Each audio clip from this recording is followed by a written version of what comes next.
guys? Jaydaniel here with Victor Marshall. We are the Sales at Home podcast. We are live and in charge. What's up, guys?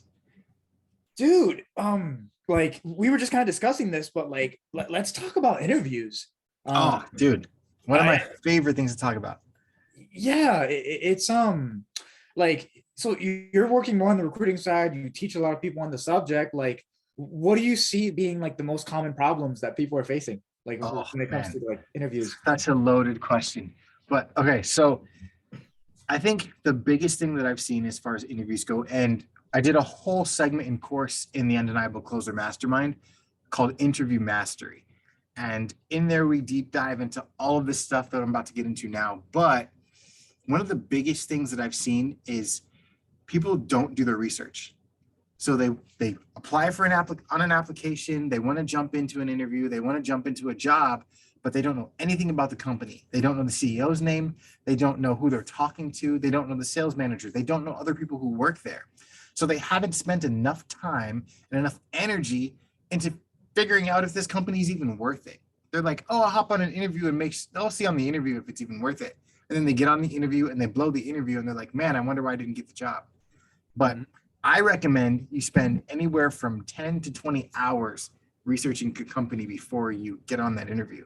10 to 20 hours, my dude. And here's why. Because if I know all that I can about your company, if I know every little detail that is publicly out there for me to know, when I get on that interview, I can pick and choose my pockets to shine. It's like friggin', I can like Tom Brady, right? Tom Brady can read a defense. Tom Brady knows exactly where the defense is going to be. He studies the tape before every game. He knows exactly what plays they're running by the formations that they line up in. So he can say, all right, I'm going to pull an audible and have this guy run this route instead of that route. Exactly. And then I'm going to hit him here in this pocket because I know this pocket is open.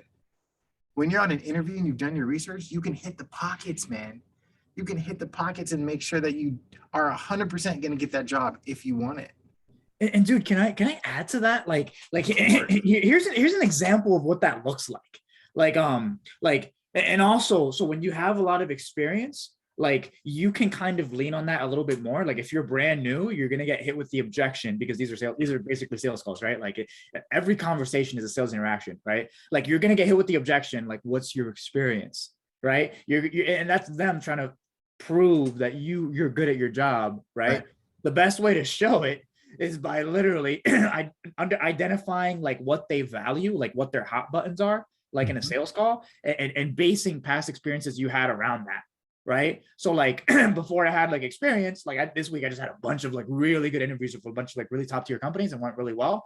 And a lot of it was talking about my experiences as a closer. But before that, the conversation was like, hey, when I was in high school, you know, like here's an example of me having an obstacle and overcoming it. And why that's valuable to you is because I was reading through your sales page and I was reading through your company's mission statements and core values.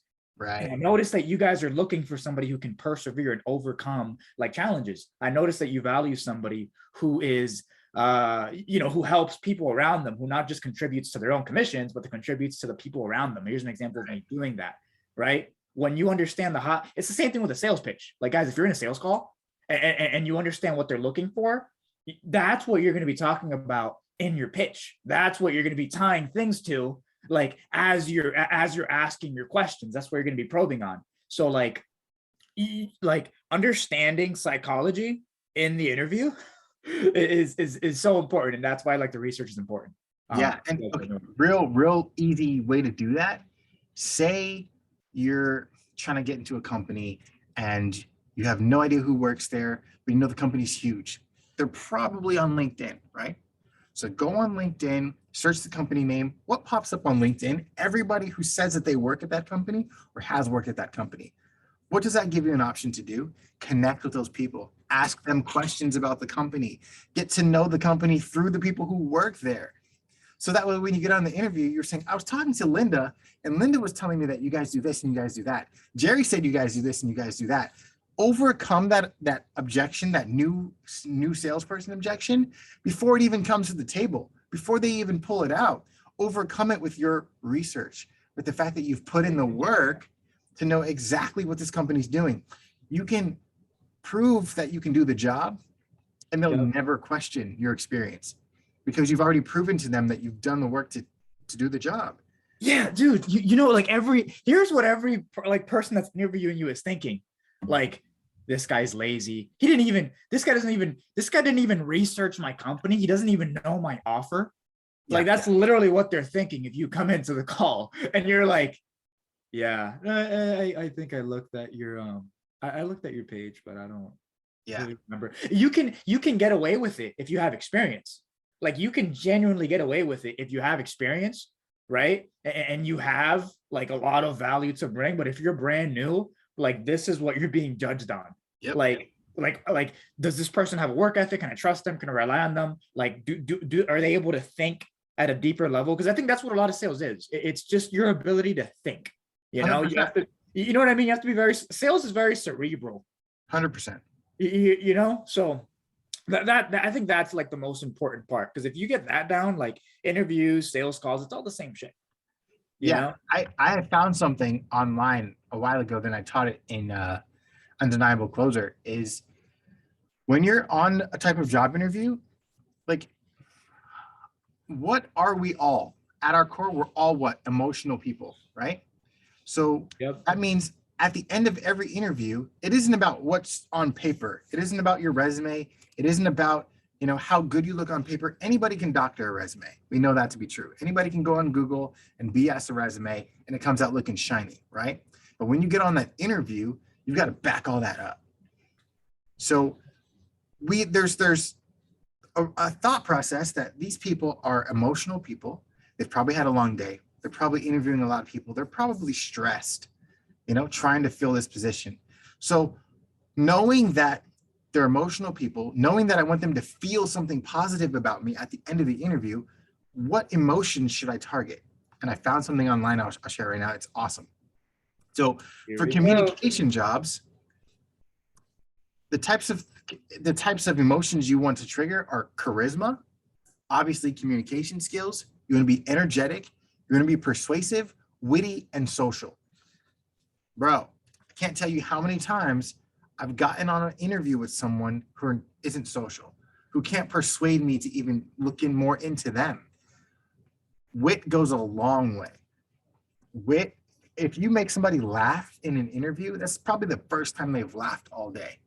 A day full of interviews, you know what I mean? Exactly. Like, it's probably the first time they've laughed all day, and you're putting them at ease because now they feel better about you because they're chuckling it up with you. They've got some kinship built there because you told them a joke. And dude, you know, I want to add to that. So like, and this is why like a personal brand is important, right? Yeah. Like, if they already respect you before the conversation, like the first impression is like, they're an authority. We're kind of in the equal place. Like, they know what they're talking about.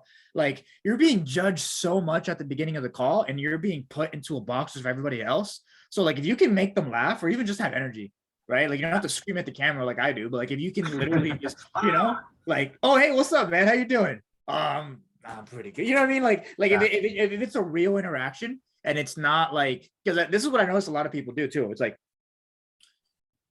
I want the job. Yeah. Right. That's the energy, right? The employer is on. They see them as an employer. They see themselves as an employee. Can I have some more? Please hire me. yeah, definitely. Please, you know, and it's like you have no leverage in the interaction and you look like everybody else. So like, you know, having a personal brand helps, but if you don't even have a personal brand and it's a cold interview, it's so important to create that like kinship, make them laugh, like just some kind of connection. And I think a big part, because I think we're not as much ourselves when we think somebody's above us, because we're trying to fit into like a box. We're trying to have them accept us, right? 100%. So if you remember, like, this fucker isn't any better than me, right? Like, we're standing on the same like playing field. He has not met anybody with like the qualities that I bring to the table, and you're able to interact like this, like, it allows you to make them laugh. But if you're in your head, you just saw a course or a video, like, this is how you interview, and you're trying to read the questions the right way, they're gonna feel it. Like, this dude's trying to win my approval. Yep. It's not gonna work, you know? And that's the thing about questions. When you get into, so when it comes to research, You've got to understand what your company's doing, what they're saying, what their goals and missions and value statements are, all of those things, right? But you've also got to understand that these companies are going to ask you all the same questions. In some way, shape, or form, you can Google top 50 interview questions, and I guarantee you they're going to ask you at least 5 or 6 of them every single interview you ever go on. So why don't we have answers for those? Why don't we already know how we're going to answer those questions? Why do we wait to wing it on the interview and then we fumble and stumble and then look like an idiot, right? That's communication skills. Doing your research improves your communication skills. That's one of the big areas where people ask me, how can I get better at an interview? Improve your communication skills. How do I do that? Start by researching. Number 1. Number 2, economy of words. Are you familiar with that concept, economy of words? Yeah, dude, brevity. Yeah, it's like every word I say, and this is how I explain it. Every word I say is worth $1, right? And every question you ask me has a dollar amount attached to it. So if you ask me, tell me a little bit about yourself, I'm going to attach $20 to that. And I'm going to try to answer your question in $20 or less, as concise and as impactful as I can. I've never thought of that. I'm not going to stumble. I'm not going to mumble. I'm not going to fumble through it. I'm going to try to answer it and spend the least amount of money on my end, which means the least amount of words coming out of my mouth, but the most impactful and the most concise that I possibly can. And you practice that. And when you can practice that, you get on an interview and suddenly you're smart. Suddenly you're well-spoken. Suddenly you're quick-witted. You're there and you're in it and you're having a conversation where you're not reaching for stuff from the bottom of your soul or from left field to try to fill it in, because you're prepared. You've used economy of words. And I think that research, learning questions, and economy of words, if you get those things down, you've automatically vaulted yourself high above any other applicant. Oh, dude, you know what else too? Because that's huge. Like if you want to, I feel like if you want a competitive advantage, like on the interviews, and I think this is kind of like dating, right? Like if you're just talking to one girl, right? Like your energy is very like clingy, right? You're talking to a bunch. Like I think having that energy of like, dude, I'm literally talking to like 7 different companies today, 8 tomorrow. Like I'm interviewing a lot. Like I think that gives you the ability to almost like increase your status. You know what I mean? Like you know, it gives you the ability to almost make them almost want to qualify themselves to you. Like, dude, I can't tell you how many times I said like, you know what I'm looking for? I really value a company that has really strong fulfillment. Because one of the best things about having a really good offer, you can actually like resell people. You can feel really good about yourself. And I've been on offers in the past that I've had to leave because like the fulfillment just wasn't there. And watch the business owners start to qualify themselves to you. Like, dude, no. We love now like you're in charge, right? So there's little like having a standard. Even if you're brand new, right? Like, hey, I understand that I'm brand new and I need to do a lot of activity to develop my communication skills to the level I want to get them to. So I'm looking for a role where I can even like, this is a setter. Like you're literally just like brand new. Like, so understanding the industry, you know, all the training I've invested in, I understand that I need to get a lot of volume because I need to work on these baseline communication skills because my vision, my core values, right? Like where I'm headed is here. And I understand I need these pieces. Like I'm really looking for that in the company, you know? Like just when you have your standards, it allows you to ask questions. And the more questions you ask them, like, I feel like it's almost like inverted, right? Like I know it's kind of opposite to what you said, but I feel like here I'll give you an example. So I had this a week ago. I'm talking to a business owner, right? 7-figure agency. He's starting up a course thing and they're already making sales. And like literally he literally told me, dude, I've hired so many, like all the closers that I've hired that didn't ask me any questions in an interview, every single one of them failed. Like it was a fucking mess. And so it's like you need to ask questions because like, you know what I mean? If you don't, it's like, okay, cool. I'll sleep with anybody. I'll take anything. Yeah. I don't have any standards. Yep. You and know? Like it's a softball. At the end of the interview, when they're like, do you have any questions for me? And you're like, no. Dude, you're missing a huge opportunity to flex on that research that you just did. To be like, yeah. So that's when you say, hey, I talked to Linda and she told me that your company culture is one like this. Can you expound on that? Can you explain why that's important? All of a sudden they're like, whoa. You know about my company culture? Yeah. So, what? Like you're missing opportunities to show how bright you are. Even it's the best opportunity to pick up a fumble. If you fumbled that interview and you've messed up parts in that interview, you haven't answered questions appropriately, or some of the things you said just didn't mesh, and they ask you if you have any more questions, and you come in with the research that you've done and you flex a little bit, that's a great opportunity to pick that right back up. Because then at the end of that interview, they feel something more about you. Yeah, at the beginning it didn't go great, but at the end, you showed them how valuable and impactful you can be. And suddenly, at the end of the day, when they're looking at that long stack of resumes, yours floats to the top because they felt that thing about you. Yeah. You know, and it's like, how many times have we gone into an interview and we thought, man, I killed this, right? And then nothing. We didn't hear anything back. Because instead of trying to show how good we are and like, I'm going to answer everything right, we forgot that the other person is another person on the other line. And it, like you're describing what you just described with how they're going to qualify themselves to you and the question answering back and forth, it's a dance, right? Yep. And if you're trying to do the bachata and they're trying to twerk, like it's two different dances, right? Two different dances. Yep. So you've got to make sure you're on the same wavelength, listening to the same music. And that way that dance is fluid, it's smooth, it's beautiful. And I don't know about you, but when I've danced with someone and it's been great, man, I thought about that for a long time after that. Oh, don't talk, man. I'm Puerto Rican, bro. I can't really dance that good. That's one of my character faults. So let's not talk about dancing. No, I'm not really kidding, but I do suck at dancing. But no, dude, 100%. And I think like part of seeing somebody as a person is understanding like it's not just a transaction, right? Yeah. Like you're a business. You're not a closer looking for a job. You know what I mean? Like you're a business owner. So like that service provider. Right. Like maybe you'll sleep with her on the first date, but like maybe there's a second one. Maybe she knows somebody who, you know what I mean? So it's like, even if they, dude, I've literally, and something I've been doing, like most interviews that I have, like if I see one of the, also really good sign if you see their ad, that means that they're getting a lot of leads, they're paying for marketing. But like I'll see one of the ads after I interview with somebody and I'll comment on it. It takes 2 seconds, but it builds so much trust. I had a guy where he turned me down. He's like, nah, dude, this is 2 years ago. But I had an interview, right? And the guy was like, nah, man, I'll give you like a C-. I'll let you know, but probably not gonna happen, right? I saw his ad. I commented on it. I was like, hey guys, this guy's a straight shooter. You want to work with him, trust him. Because, you know, most ads, they're not getting much engagement. Most of it's shit talk. So I was like, trust this guy. I believe in his character. He's a great guy, blah, blah, blah. Right? Guess what happens within 5 minutes? Ring, ring, ring. Fucking calls me. Guess what he tells me? He tells me, hey, dude, I already hired somebody for the spot, but I really mess with you. I'm going to get you connected to somebody in my network who needs a closer that I think you'd be a great fit for. Yeah. Whoa. You know, like they're a human being. And even if that doesn't happen, like add them to your network.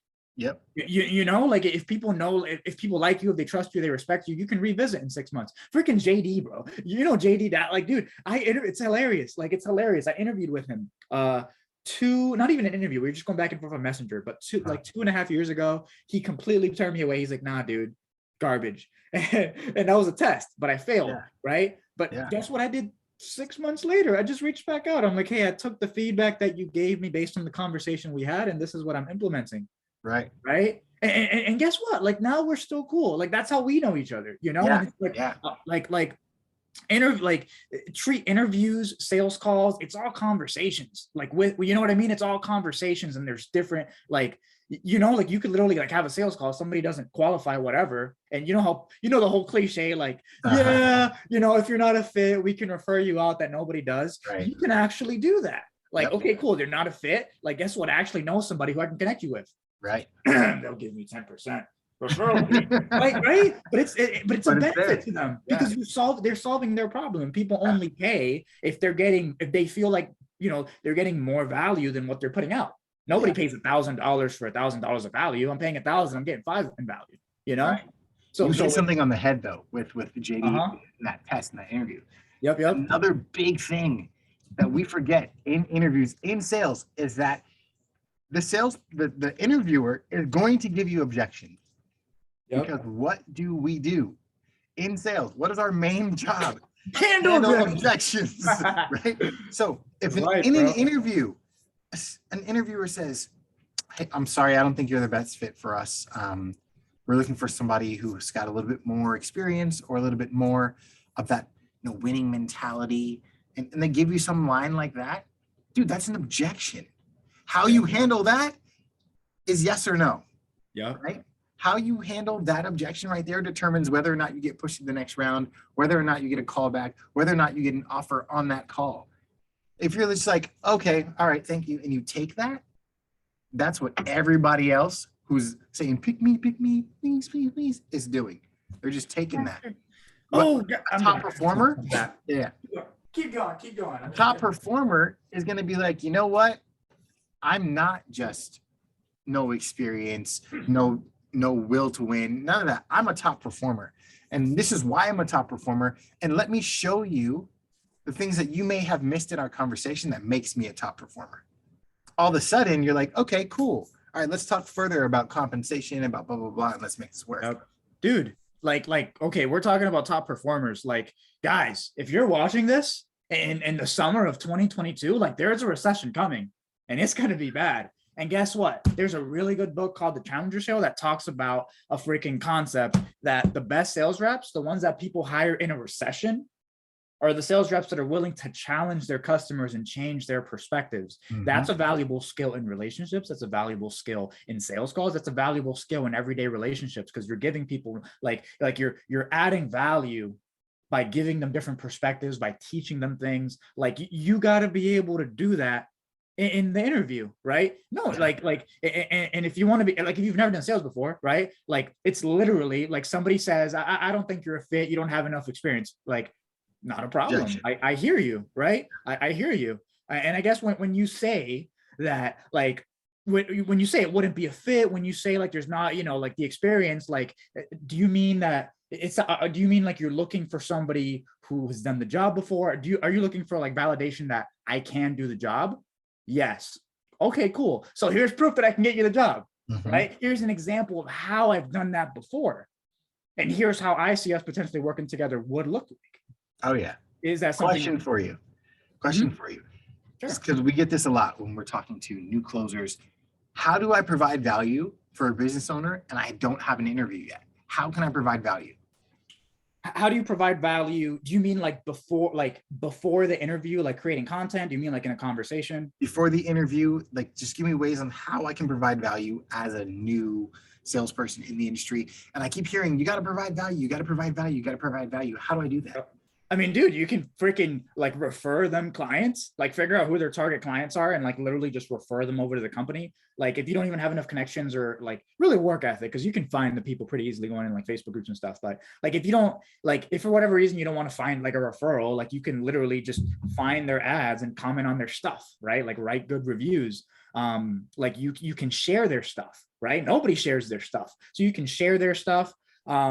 Like literally you can reach out, like, and the whole idea is figuring out what they value, right? Because like, a glass of water may be valuable to you, right? When you're really thirsty, it may not be valuable to you when you just drank one, right? So figure out like what's current in their life. Maybe they just released a book, right? So like, hey, like, I just bought your book. It was so good, right? This is like emotional value. Like it was so good. It really helped me in this area of my life. I actually recommended it over to 5 people that I know. So right? I got a story about that.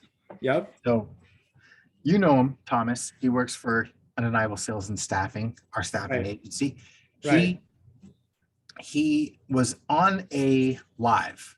A business owner had a live on YouTube and they were talking to their clients and they were going through things kind of fast. Yeah. And all of the people watching were typing in the comments, where's this? Where can I get that? Where can I get that information? What did he say about this? What did he say about that? Mm-hmm. Thomas goes to Amazon, clicks the link to the guy's book, copies and pastes it into the live and says, hey, in chapter 5, this is where he talks about that. And then he just keeps answering comments. Hey, in chapter 7, he talks about what he just said. Hey, in chapter 22, this is where he addresses that. Yep. Dude. People notice that shit. Yeah, that is value. That's fire. The business owner was like, hey, thank you so much. I really appreciate that. Blah, blah, blah, blah. Let's talk about working together. Yep. Why? Because I just did something for you. I performed a service. And this is a saying that I've heard once. I can't remember who said it, but I love it. You can't provide value unless you're serving people. Yep. If you're not serving people, you're not providing value. So find ways to serve them. And to serve them, what does that mean? You find ways to give them what they need, to help them find what they need, to bring what they need to their attention, and make sure that you're the one doing it, so that they can look at you and say, man, that guy is a service provider. All of a sudden, it's all clicking in. I can't be a service provider unless I'm serving people, and serving people means giving value. So how do I give value? Become a service provider. Become a stalker. Like, dude, no, literally. If you don't know somebody, if you look at their Facebook page, if you look at their Instagram feed, within a couple minutes, you're gonna know what they value. You're gonna know, right? Like all the fitness stuff. Like, dude, send them 100-pound dumbbell. Like, hey, like, you know what I mean? Like if you understand what they value, or at least like what's important to them, like you'll at least get a response and start a conversation. Like if you ever do outbound or like, you know, like cold calls or whatever, like the most important thing ever is just starting a conversation. Because once you have the conversation, you get into your question track, right? Like, okay, cool. Why are they here? What's the situation? What's the problem? What's the outcome they're looking to achieve? Why is it important to do it? Okay, cool. Pitch. Yeah. Right. Like literally all you're doing is starting a conversation. So like if you can start the conversation and get them to like you and trust you to a certain degree or respect you, like want to commit 20 minutes of their day to you, like you're good. You know, you're good. That's so how you like get the girl. Yeah. Like, so I say this all the time, but it's like, don't stalk her though. Don't stalk her. I guess you could initially. Don't stalk her. If you're listening or watching, do not stalk the girl. Here's what you do though. Here's how you do it. You don't just walk up to the girl first time you see her and be like, hey, I'm going to marry you. Let's get married right now. No, because you look like an idiot. She's going to slap you in the face or she's going to turn around and walk away. So how do you get to from I just seen this girl for the first time to now we're in a relationship? How do you do that? Well, you get to watching where she goes, who she hangs around with, you know, what she orders from Starbucks. You get to say, okay, let's make sure that her friends know who I am. And when her friends know who I am, let me get in conversation with her friends. I don't even have to talk to her at this point. I just have to be all in and around her circle so that when the time is right, when she's ready to have a conversation with me, she's going to come to me. Or when I approach her, now she's warm to me and I can have a conversation. And now, instead of getting slapped or she's just going to walk away, now I get a hi, I'm Victor. And I get, oh, hi, I'm so-and-so. And then I get to turn the charm on. Then I get to click on the communication. Then we get to have conversations. And then we get to build a relationship, right? Yep. But you don't build a relationship. Hi, I just met you. Let's get married. That's not how you build a relationship. Ow. That's how you build a case. That's how you build a stalking life, bro. Into life. Real facts. Dude, I have a story with that too. Like I don't know if you guys know Grant Cardone, right? Yeah. Interesting fellow. Like, dude, like the way he got his wife, it was a 13-month-long sales cycle. And so like he was literally like, he saw her, he liked her, let me take you out. Nope, not interested, too short, whatever, right?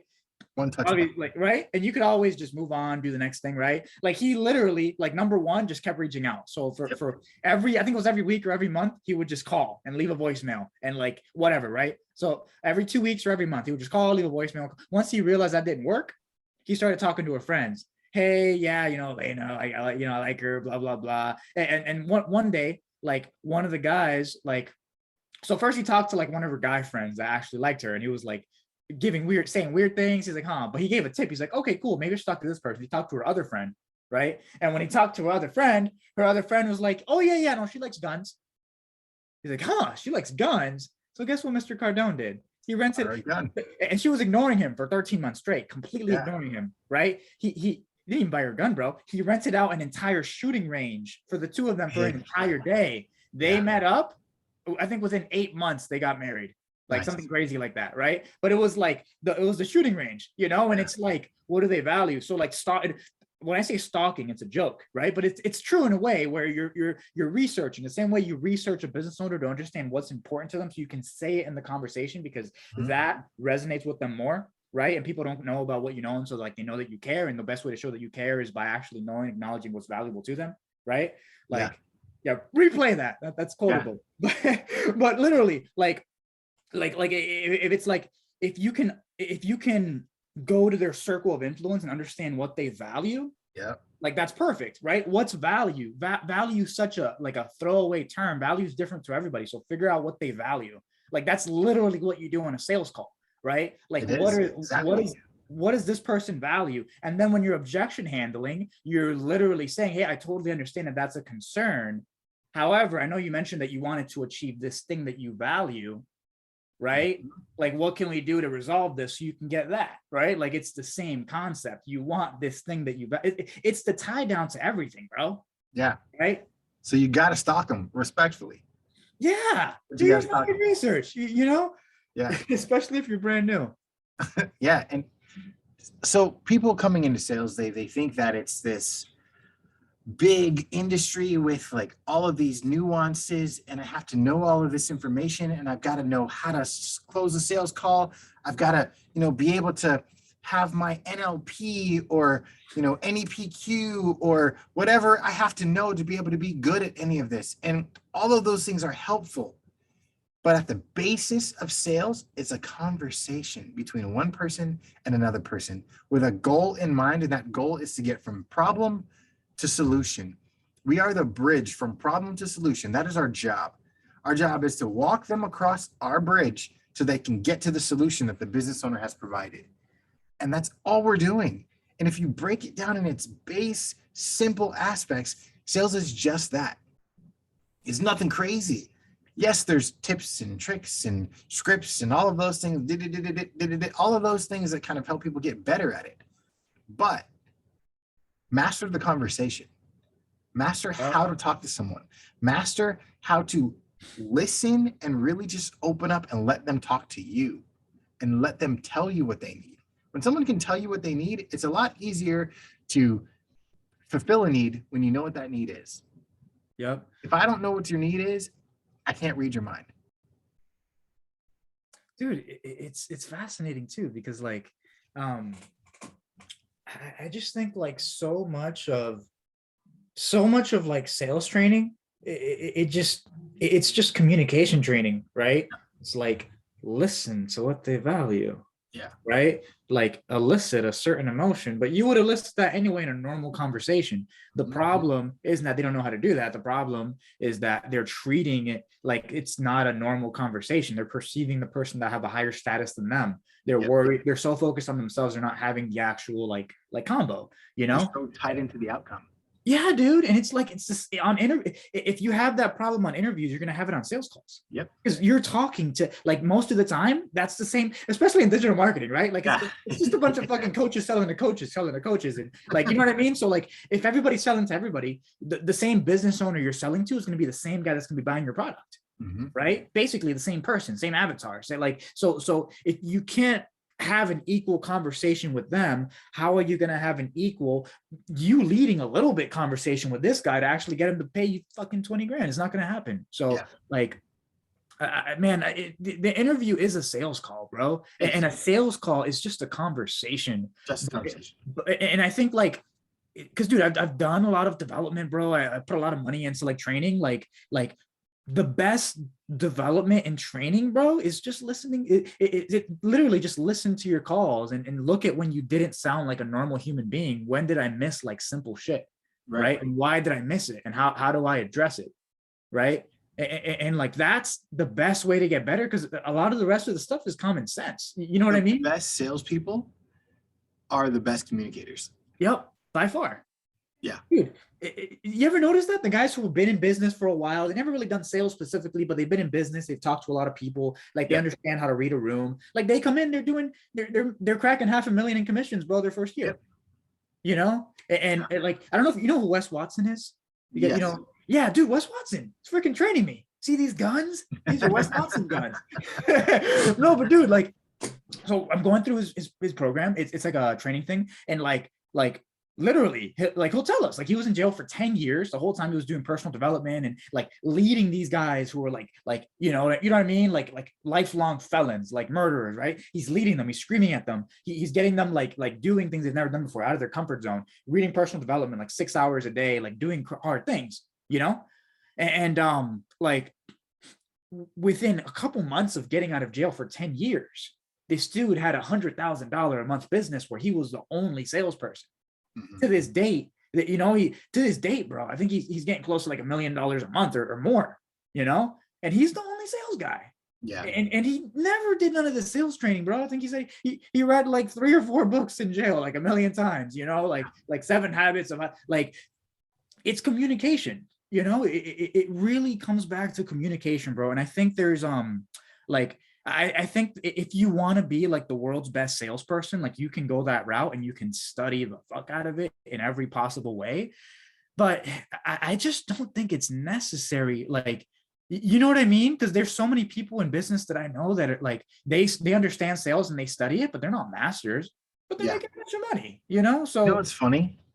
yeah. All the sales training, all of the scripts, all of that in the world can be narrowed down to like 4 to 7 sales books. Yeah. It's all there. Man, I got one for you, bro.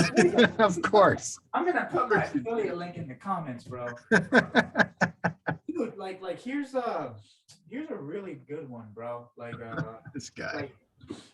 Dude, like spin selling. Like Yeah. This covers everything you'll see in most sales books, bro. Like, and it's so simple. It's like Spin selling, natural selling, all of the it's all the same. Don't get me started on natural selling. But you know what I mean? Like, dude, like all of it, you know, Socratic selling, like you know, any of Brian Tracy stuff, like it's all the same stuff over and over again, you know. And I think like if you just focus on because bro, I know so many people, they get into this weird cycle where they're just watching, like they're watching a bunch of content because they're trying to like master like the information and the script and the process, right? I think like if you're a very, very logical human being and you're not that emotional, I think you're able to really just kind of follow a process very rigidly and get results, bro. But I haven't been able to do that. And I found that like the people that are more emotional that really crush it in sales, like they really do, like their process isn't like exactly the same every time. Like they have like almost like a mental checklist that they check off, right? But like it's a lot more like you could feel that they care, right? It's a lot more like empathetic. And I don't think you can do that following a rigid structure. I think that I think it comes from like sales IQ, emotional intelligence, communication skills. Right. I agree. You know, and I don't know how this became like a sales like, but that ties back to interviews, because all the interview is it's a sales call, right? That's all it is. You know, that's it. That's all. And that's the best part about the interview is knowing that it's just a sales call. I can get on there with no pressure because I prepared for my sales call. I know all the right questions to ask. I know all the answers to the questions they're going to ask me. Now, all I'm doing is having a conversation from one person who's probably stressed, a little tired, had a long day, to another person who's refreshed and ready to go.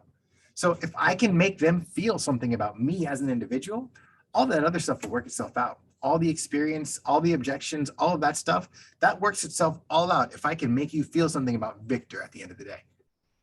You know, if at the end of the day, you lay your head down on your pillow and you're like, man, that guy Vic, even though I might not hire him right now, I like him. I'm going to put him wherever I'm going to put him. I'm going to do something for him to help him out because he did something for me today and made me feel good.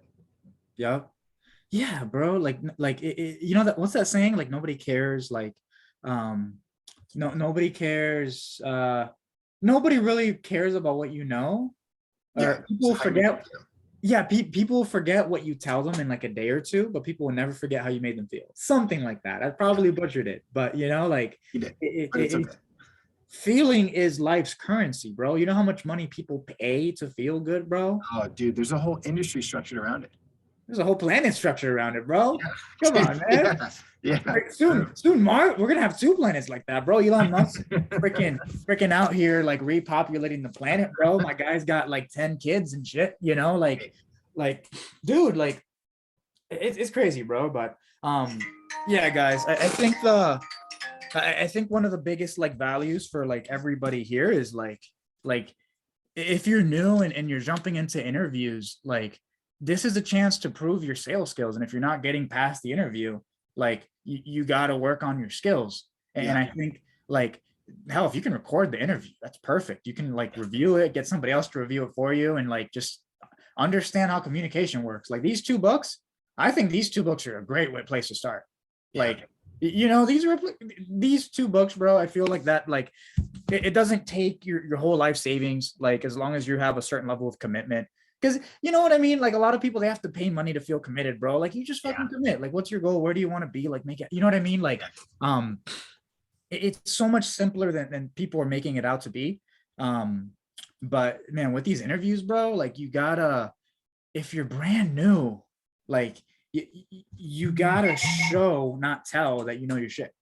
Right. You know? And one of the best ways to do that is if get as many interviews as you can and Exactly. ask for feedback on every single one of them. Ask them how they think you did. Ask them if there's anything that you could do to get better. And just take all of that and process it and get forward and move forward, and then actually implement those things and make sure that on the next interview you're better than the last one. And then all of a sudden now you're taking interviews and you're turning down offers because you've proven that you're good enough to do this, and you don't even have to ever have sold a thing. Right? Everybody gets a job before they've sold one thing. You realize that?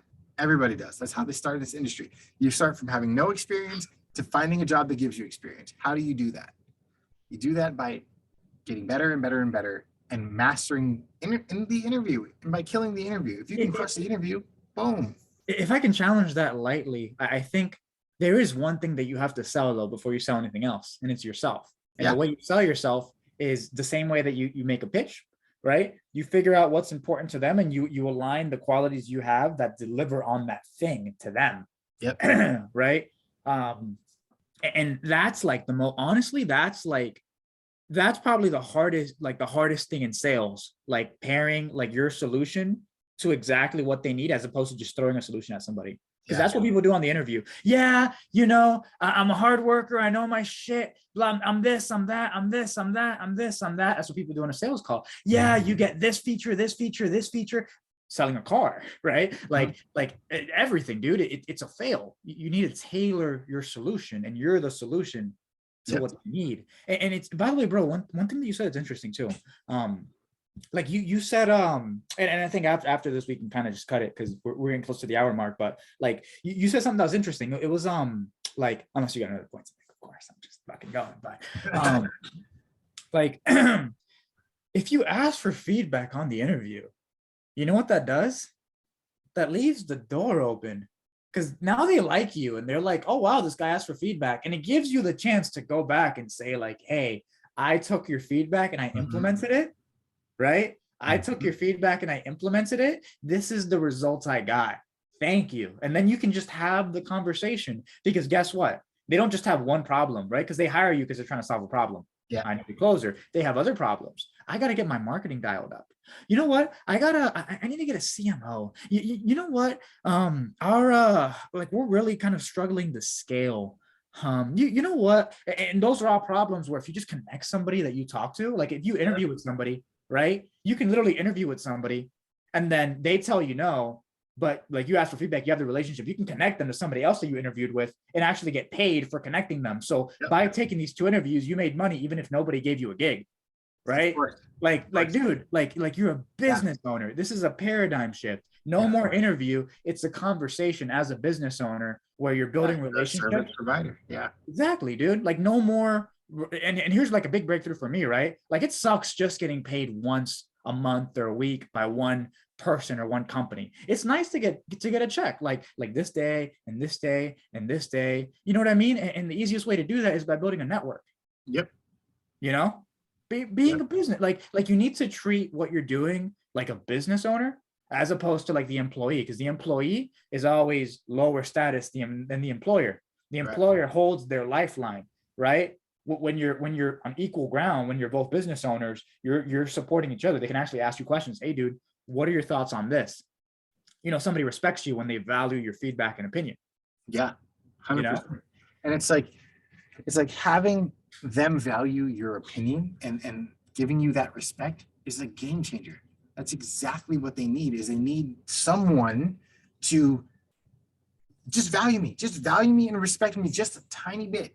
Because if I've shown you just a tiny bit of value, I can build on that value. If I haven't shown you any value whatsoever, I have nothing to build on. Right. Yep. So as a new person coming in, looking at a business owner, I'm like, all right, let me find a way to show the tiniest bit of value and I can build on that.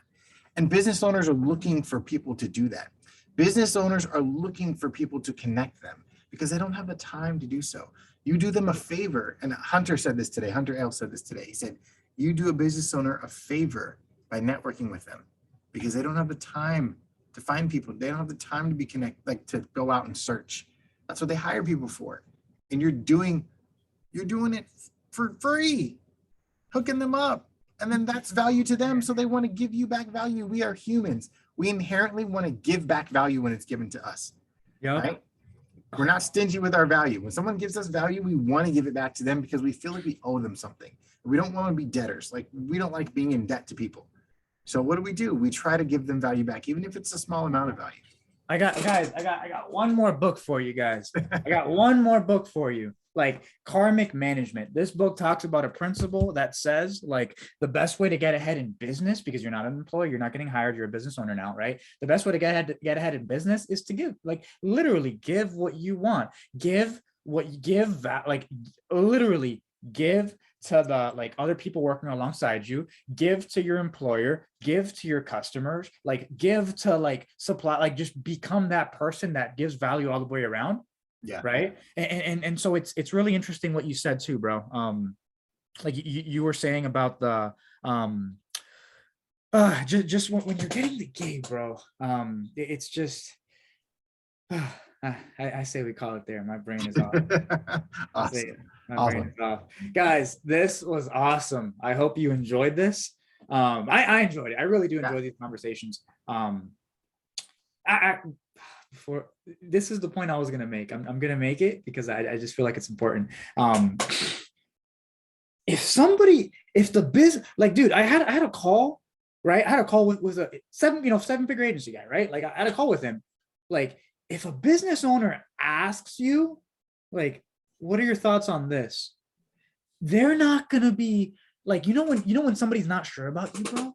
Yeah. And they're kind of forcing you to qualify yourself. Hey, do a role play with me. Hey, what's your background? What's your experience? They don't do that. Mm-hmm. They assume that you can do the job. Yeah. Right? Because like them asking questions being like you know what I mean? So like guys, like if they're like you want to be in a place where they're asking you questions. I mean, hey, so this is actually kind of what we have right now with the Facebook, kind of with the marketing systems that we have now. I guess, what are your thoughts on that? Do you think that's scalable, or how do you see that kind of working like long term? If they're asking you that, bro, you're doing something right. Because now you know what I mean? And that doesn't happen on an interview. That happens on a conversation between two business owners. So yeah, I want to wrap it up with that. Any last points before we jump off? Awesome. Listen, I think that interviews are something that everybody can get better at, everybody can grow at. And if you're a salesperson, you're coming in and you're struggling to find people to interview for, and you're struggling to get interviews, you're struggling to get in front of businesses, hit us up. Undeniable Sales and Staffing has openings right now. We're hiring people right now for businesses that we have already connected with. So all we have to do is connect you with that business. The link to apply will be in the description. Fill that out, and we will get back to you with the next steps.